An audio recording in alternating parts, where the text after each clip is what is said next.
Di Pulau Sumatera, pemirsa, dahulu pernah berdiri suatu kerajaan yang cukup besar, namanya itu adalah Kerajaan Pagaruyung.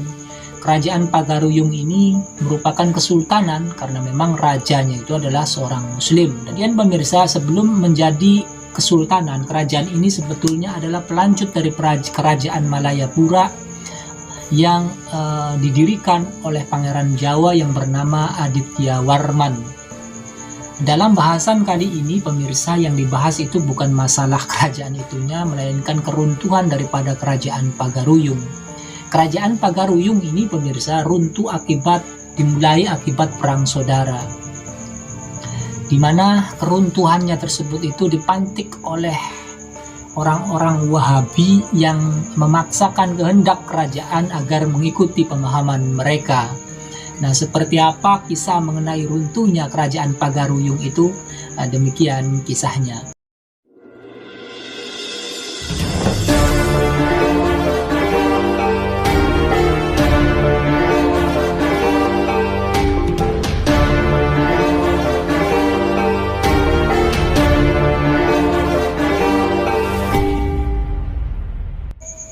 Pada awal abad ke-19, pemirsa, bahwa di Kerajaan Pagaruyung ini sistem pemerintahannya itu dikelola atau dijalankan oleh 3 serangkai, atau dalam bahasa Pagaruyungnya, Minangnya itu disebut sebagai Rajo Nantigoselo.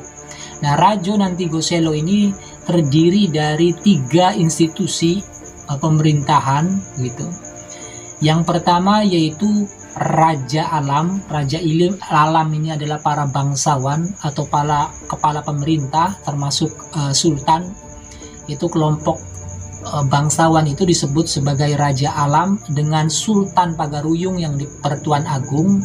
Kemudian di samping kanannya itu ada institusi namanya itu Rajo Ibadat atau Raja Ibadat, di mana mereka ini dikenal dengan sebutan kaum Padri.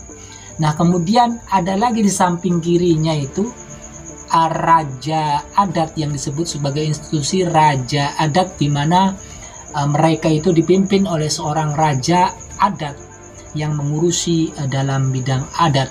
Nah, pemirsa, 3 institusi ini berjalan saling beriringan begitu. Yang memerintah ya Raja Alam, yang mengurusi keagamaan ya Raja Ibadat, yang mengurusi adat ya Raja Adat begitu. Akan tetapi pemirsa, di kemudian hari pemirsa terjadi gesekan antara 3 institusi ini, di mana Raja Ibadat atau kaum Padri pada mulanya itu ikut campur terhadap urusan-urusan adat dan memaksakan kehendak mereka agar kaum adat itu menuruti kehendak kaum Ibadat itu. Nah, awal mulanya dari hal itu adalah kedatangan 3 orang haji asal Minang yang pada tahun 1803 itu nyampai ke Minang atau nyampai ke Pagaruyung membawa pemahaman Wahabi. Jadi pada tahun-tahun itu pemirsa, memang di Mekah, di Hijaz dan Madinah itu memang sedang ada pemberontakan kaum Wahabi, di mana kaum Wahabi pada waktu itu berhasil merebut kota Mekah dan kota Madinah, sehingga di sana itu berdirilah kerajaan Saudi pertama. Nah, pada waktu itu karena di sana itu di Mekah itu sedang gencar-gencarnya gerakan Wahabi, 3 orang haji asal Minang yang berangkat haji dan sampai ke Tanah Suci ini rupanya mereka itu terpengaruh ajaran pemurnian Islam ala Wahabi begitu.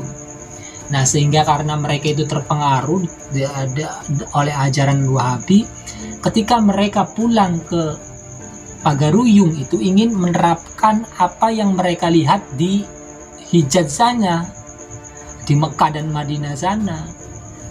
Ya, seperti melarang hal-hal yang tidak sesuai syariat begitu ya, begitu. Sebagaimana kelakuan orang-orang Wahabi sajalah. Membid'ah-bid'ahkan kan begitu, kemudian membongkar amalan-amalan yang begitu. Jadi kegiatannya itu ekstrim sebagaimana kegiatan Wahabi yang mereka lihat di Mekah dan Madinah begitu. Nah, 3 orang haji yang dimaksud itu adalah haji miskin, Haji Piobang, dan kemudian Haji Sumanik. Nah, ketiga haji ini pemirsa,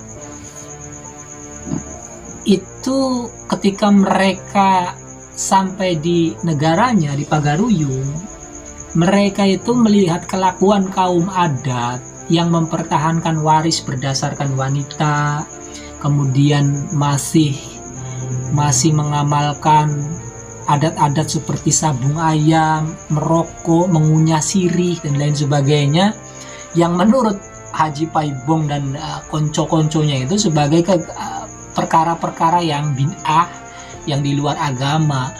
Sehingga mereka itu saban hari itu ya kelakuan daripada tiga haji ini mengganggu amalan-amalan yang dilakukan oleh kaum adat itu. Nah, pada suatu ketika pemirsa, di sebuah desa, nah tiga haji ini kan punya murid tuh, punya santri lah ibaratnya, itu melakukan pembakaran terhadap balai adat, di mana balai adat pada waktu itu sering mengadakan acara sabung ayam, sering mengadakan adat-adat Minang lah pada waktu itu, dibakar oleh kaum adat, oleh kaum padri itu. Nah, akibat pembakaran itulah kaum adat itu marah, raja adatnya itu marah. Marah kenapa? Marah ya karena kaum padri ini sudah mencampuri urusannya kaum adat begitu loh, sehingga terjadilah kemudian peperangan antara pengikut kaum adat dan kaum padri, perang lah.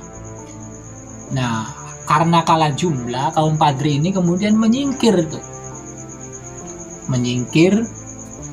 melarikan diri, dan mereka itu berlindung kepada seorang besar di Pagaruyung, artinya berlindung kepada orang hebat di Kesultanan Pagaruyung. Nah, kemudian pemirsa, Sultan Pagaruyung pada waktu itu, ini pada awalnya ini menengah-nengahi antara kedua kubu ini, ditengah-tengahi lah oleh Sultan itu. Akan tetapi setelah ditengah-tengahi, rupanya tidak ditemukan jalan temu.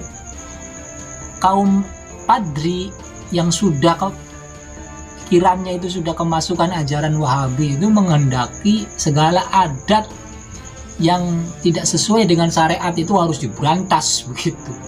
Nah, sementara kaum adat juga ya tidak mau kan, tidak serta-merta begitu. Nah, karena tidak terjadi kesepakatan, akhirnya terjadilah perang besar pemirsa. Nah, dalam perang besar itu rupanya Raja Alam itu berpihak kepada kaum adat, sehingga Sultan dan kaum adat itu nantinya berperang dengan kaum padri pemirsa. Nah, akhirnya setelah terjadi peperangan yang berlarut-larut, rupanya kaum padri ini pengikutnya banyak sekali pemirsa, militan kan, karena merasa berjuang dalam agama. Padahal sultannya ya agama Islam, kaum adat juga sebetulnya agama Islam yang masih Islam juga, jadi sama-sama Islam. Jadi yang satu itu Islam adat, yang satu itu Islam Wahabi. Nah, itu perang begitu. Perang. Nah, pada suatu puncaknya itu pemirsa, rupanya kaum padri yang sudah berpaham Wahabi ini melakukan serbuan terhadap ibu kota kerajaan, di mana pada waktu itu mereka mampu menjebol ibu kota kerajaan dan berhasil membakar istana kerajaan Pagaruyung. Dan pada waktu itu sultannya itu berhasil melarikan diri. Nah, dalam keadaan carut marut semacam inilah kemudian Sultan Pagaruyung itu meminta bantuan Belanda untuk menghadapi kaum padri. Jadi dirusak oleh kaum Wahabi negaranya, barulah Belanda masuk. Nah, sebagaimana umumnya kafir Belanda ya pemirsa ya mereka sebetulnya hanya memanfaatkan suasana saja. Suasana perang saudara itu dimanfaatkan mereka untuk menguasai Kesultanan Pagaruyung. Nah, pada saat perjanjian itu pemirsa nantinya menguntungkan Belanda, di mana nantinya ya oleh Belanda itu perjanjian tersebut dimaknai bahwa Sultan Pagaruyung itu menyerahkan kedaulatannya kepada Belanda, sehingga pada akhirnya terjadilah perang antara kaum Padri dan Belanda, di mana Belanda pada waktu itu dibantu oleh kaum adat dan pihak kesultanan. Nah, sehingga yang terjadi menanglah, pihak Belanda itu menang. Nah, namun setelah Belanda itu menang, pemirsa, yang terjadi itu ya Belanda semena-mena mencaplok seluruh wilayah kekuasaan Pagaruyung.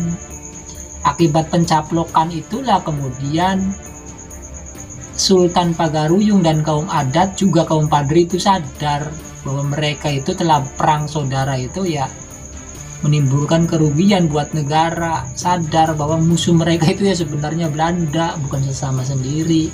Nah, pada akhirnya nanti meletus perang Padri kedua, pemirsa, di mana perang Padri kedua ini adalah perang kaum Padri, kaum adat bersama Sultan Pagaruyung melawan Belanda. Namun ya sudah terlambat, pemirsa. Belanda akhirnya menang lagi dan Pagaruyung sudah menjadi hak Belanda.